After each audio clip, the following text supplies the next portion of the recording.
जय श्री हरि। एक राजा के श्राप से भटकता नर्तक एक पत्नी ने बचाया। प्रिय साथियों, आप सभी का स्वागत है कथा कहानी 13 की इस पावन कथा श्रृंखला में। आज हम सुनने जा रहे हैं एक ऐसी दिव्य कथा जो हमें सच्ची भक्ति, विश्वास और व्रत की अद्भुत शक्ति का संदेश देती है। यह कथा है कोमदा एकादशी की, जो सभी पापों को नष्ट करने वाली और मनोकामनाओं को पूर्ण करने वाली मानी जाती है। तो आइए श्रद्धा और विश्वास के साथ इस कथा का श्रवण करते हैं। प्राचीन समय की बात है। एक सुंदर और समृद्ध नगरी में एक प्रतापी राजा राज्य करता था। उसके राज्य में धन, वैभव और सुख समृद्धि की कोई कमी नहीं थी। राजा के महल में प्रतिदिन भव्य सभा सजती थी। उस सभा में संगीत, नृत्य और कला का आयोजन होता था, जिसे देखने के लिए दूर दूर से लोग आते थे। उसी सभा में एक कुशल नर्तक भी आता था। वह अपने मधुर संगीत और अद्भुत नृत्य से सभी को मंत्रमुग्ध कर देता था। राजा भी उसके नृत्य से अत्यंत प्रसन्न रहता था।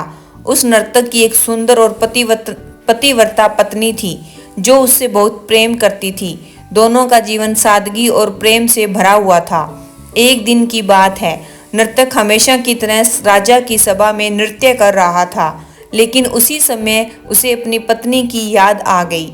उसका मन विचलित हो गया और उसके कदम धीमे पड़ गए। वह पहले की तरह मन लगाकर नृत्य नहीं कर पाया।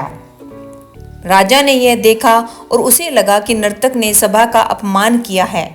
क्रोध में आकर राजा ने उसे श्राप दे दिया। तूने मेरे दरबार का अपमान किया है, इसलिए मैं तुझे श्राप देता हूँ कि तू जंगलों में भटकेगा और तुझे शांति नहीं मिलेगी। श्राप मिलते ही नर्तक दुखी होकर जंगलों में भटकने लगा। इधर उसकी पत्नी अपने पति की प्रतीक्षा करती रही। जब कई दिन बीत गए और वह वापस नहीं आया तो वह चिंतित हो गई। जब उसे सच्चाई का पता चला तो वह रोती बिलखती अपने पति को खोजने निकल पड़ी। जंगलों में भटकते भटकते एक दिन उसे एक ऋषि की कुटिया दिखाई दी। वह कुटिया में गई और ऋषि के चरणों में गिरकर रोते हुए बोली, महाराज, मेरे पति को राजा ने श्राप दे दिया है। वह जंगलों में भटक रहे हैं। कृपया मुझे कोई उपाय बताइए। ऋषि ने करुणा से उसकी ओर देखा और कहा, बेटी, चिंता मत करो, तुम्हारे पति की मुक्ति का उपाय है। आने वाली कोमदा एकादशी का व्रत श्रद्धा और नियम से करो। यह व्रत सभी पापों और श्रापों को दूर करने वाला है। ऋषि के बताए अनुसार उस स्त्री ने पूर्ण श्रद्धा से कोमदा एकादशी का व्रत किया। उसने पूरे दिन उपवास रखा, भगवान विष्णु की पूजा की, भजन कीर्तन किया और ब्राह्मणों को भोजन कराया। व्रत के अंत में उसने हाथ जोड़कर प्रार्थना की, हे प्रभु, इस व्रत का फल मेरे पति को प्राप्त हो और उनका श्राप समाप्त हो जाए। उसकी सच्ची भक्ति और श्रद्धा से भगवान विष्णु प्रसन्न हो गए। कुछ ही दिनों में चमत्कार हुआ। उसका पति श्राप से मुक्त होकर उसके सामने आ खड़ा हुआ। दोनों पति पत्नी अत्यंत प्रसन्न हुए। वे तुरंत ऋषि के पास गए और उनका आशीर्वाद लिया। जब यह समाचार राजा तक पहुंचा तो वह आश्चर्यचकित रह गया। उसे अपनी गलती का एहसास हुआ और उसने भी कोमदा एकादशी का महत्व समझा। राजा ने पूरे राज्य में घोषणा कर दी कि सभी लोग इस पवित्र व्रत को करें।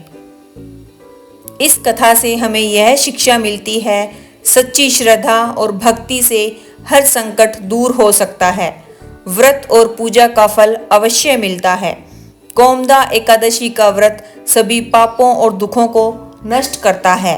तो प्रिय साथियों, यह थी कोमदा एकादशी की संपूर्ण पावन कथा। यदि आप भी अपने जीवन में सुख, शांति और समृद्धि चाहते हैं तो इस व्रत को श्रद्धा से अवश्य करें। अगर आपको यह कथा पसंद आई हो तो कथा कहानी 13 से जुड़ना न भूलें। घंटी जरूर दबाएं ताकि आपको ऐसी ही सुंदर और पवित्र कथाएं मिलती रहे। धन्यवाद। जय श्री हरि विष्णु।